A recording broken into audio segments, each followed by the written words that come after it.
Okay, first show. Are you ready? I'm ready. I mean, this is the very first show, brand new podcast, and I think it's going to be pretty interesting. My name is Rusty Humphries. I'm a radio talk show host, and I'll be even crazy. I was a conservative radio talk show host, and the idea of medical marijuana has never been something that I've been real excited about, Doctor. This is Dr. McEntire. Hi, everyone. Hi, everyone. And from the beginning, Doctor, have you always been somebody that's a supporter of medical marijuana? Not in my early years of practice, no. Okay. So this show is for folks that are kind of like me, not quite sure, but maybe you've got somebody in your life that is suffering from pain. My personal thing very quickly, and then we're going to get to know the doctor. I just kind of want to introduce the show to you a little bit. My wife had a physical illness, and they put her on opiates, and she was in the hospital every 2 weeks for 2 weeks for 8 years, and then one night didn't wake up, and it completely took over her life. Her whole life was, what is my doctor going to do? Where's my medicine? I can't be too far away from a pharmacy. It was awful. And I wouldn't have wished that on anybody. But they told us she'd have no quality of life unless she was on this stuff. Well, now there's a new thing, medical marijuana, and I'm not sure if it would have helped her or not. So that's kind of what this show is going to be, going through the different aspects of medical marijuana and try to find out if it's right for you, right for your family. Do you find, Doctor, that most people that suffer from pain can be helped with medical marijuana, or is it a small segment of the population? No, the evidence is starting to amass that chronic pain is probably the best application of medical cannabis. People that are having discomfort and pain, suffering conditions benefit from the administration of medical cannabis, not only to potentially reduce or even replace mainstream opiate and other narcotic pain relieving agents. Okay, so let me ask you. So before, how long have you been doctor? 30 years. 30 years. So if I talk to Jimmy 31 years ago, before you were a doctor, and you're going through your medical training, and I would say, you're going to be talking about medical marijuana and liking it in 30 years. What would you say? Well, at the time of my early practice, medical schools in the U.S., they don't teach anything about cannabis or the endocannabinoid system that the human body has. It just wasn't talked about. It's a Schedule I drug. That's all you need to know. You never even would have thought about this 30 years ago. No. So now, tell me a little bit about well, first of all, your background as a doctor. I want to get to know you a little bit because we're going to do a lot of shows, and we should find out if you know what you're talking about. Yes, like I said, I've been practicing for just over 30 years. I'm a board certified pediatrician, which means I'm in primary care. I see patients with a wide variety of ailments, and my goal is to always do the least amount of harm and provide the most amount of relief and obviously wellness maintenance for people. Pediatrics, I mean, you're not giving kids, come here, little kid, little candy, are you? No, but do I certify minors for the use of medical cannabis? Yes. Epilepsy, Dravet syndrome, mini seizure disorders, and cancer victims, even in pediatric categories, benefit from medical cannabis. Really? Yes. Okay. So, I have so much to learn. So when did you decide to start learning more about this and deciding that this was a good path for you?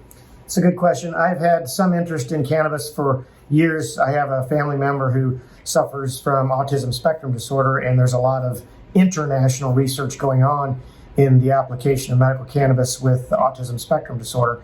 And so I've been looking into some of these international studies. The United States doesn't do medical research because we keep cannabis on a Schedule I drug category, which makes it not impossible, but very difficult to do medical research on. Okay. So we have, since the 1930s, we have limited to essentially no research on this plant.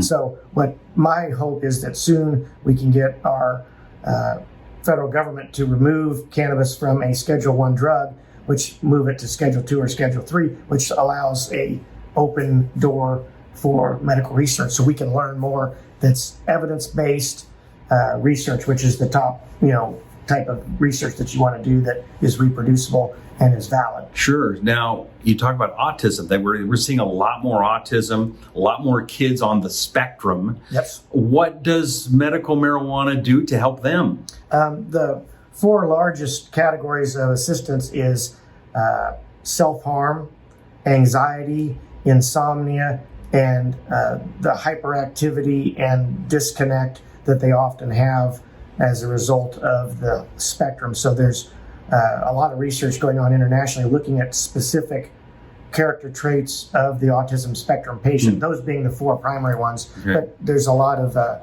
valid issues telling us that the better a patient rests, the more effective they are during the daytime. So autism kids tend to have problems with sleep. If we can increase what's called their sleep hygiene, their sleep cycle, they're more productive and more successful in the daytime. But you're not telling autistic kids, here's a joint, take a big hit, and smoke it up. No, but they could if they wanted to. Okay. Well, you can administer cannabis to your body in a variety of ways. What other ways other than smoking big fatties like, Snoop Dogg? No, you can use digestible cannabis products, what we call edibles. You can take those are like candies? Candies. Okay. You can do a transdermal patch where the cannabis products are absorbed directly through the skin. The advantage with transdermal delivery systems is you almost completely cannot get a psychoactive or high effect from them.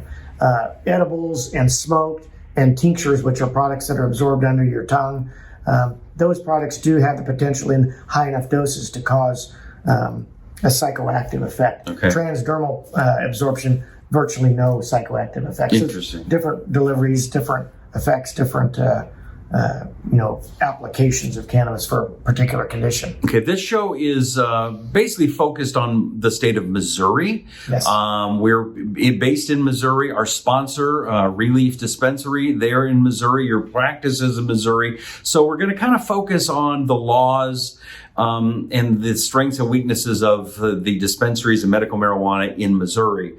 It's pretty new in Missouri, right? Yes, the amendment was approved in 2018. It's been rolling out.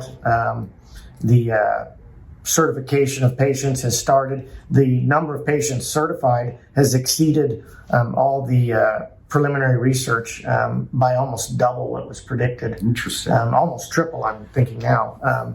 So it's the number of patients is increasing that are showing an interest or a demand for alternative therapies for their conditions. Okay, so if I'm in Missouri, I want to go to ReLeaf, I walk in the door, I just can start buying whatever I want. No, you have to have a medical marijuana card issued by the state of Missouri. Well, that sucks. Is that hard to get? No, Okay. You have to meet with a physician that has some knowledge and skills in completing the state documentation that can assist you in getting the application submitted, because it's all a virtual or an internet-based application system. Once all that's submitted to the state, they approve patients typically in 3 to 4 weeks, and then you have that card for a full year. You have to renew once a year to make sure you maintain your status for working within the legal medical cannabis system. Okay, so next episode, we're going to go through what you need to know and how you get a medical marijuana card. Can anybody get one? I mean, you're getting guys off the street, yo, man, I want to go get loaded up. Come on, give me some weed, doc, let's go. That's not the goal for a medical program. There are people that tend to use fringe effects of cannabis, not necessarily medicinal, and I don't support their use of that. If the cannabis product becomes nationally decriminalized, that's a whole different story. I'm a big person in the compliance and following the legal guidelines of your particular state. There's 38, I think, states in the country that have some form of medical cannabis legalization. So it's the majority of states do have some form of legalizations. My specific knowledge base is for the Missouri program. And your specific knowledge base is for medical conditions, not just for out there recreationally having fun. Right. They call it recreational or adult use. Okay. Yeah. We have a lot of things going to be happening with this program. So if you would please subscribe, hit the subscribe button and the notification button so you know the next time So I'm Not Quite So Sure About Medical Marijuana show comes up.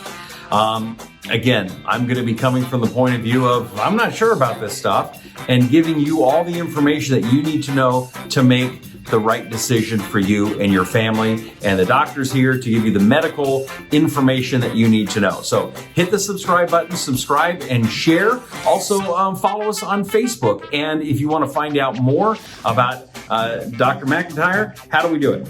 You can reach me through my Facebook or website, which is Progressive Osteopathic Therapies, doing business as thegreenpotclinic.com. My phone number is 816-237-8583. I also am the general manager of a local dispensary, ReLeaf Resources Dispensary here in Missouri, and you can reach us at the dispensary for questions about our inventory at 816-597-4POT. Okay, there you go. We got all that on the screen as you saw as well. So until next time, we sure appreciate you and we'll catch you next time. See you next time. You'll see you next time. I'm Rusty Humphries. He is Dr. James McEntire. And this is the So I'm Not So Sure About Medical Marijuana show. We can fix that.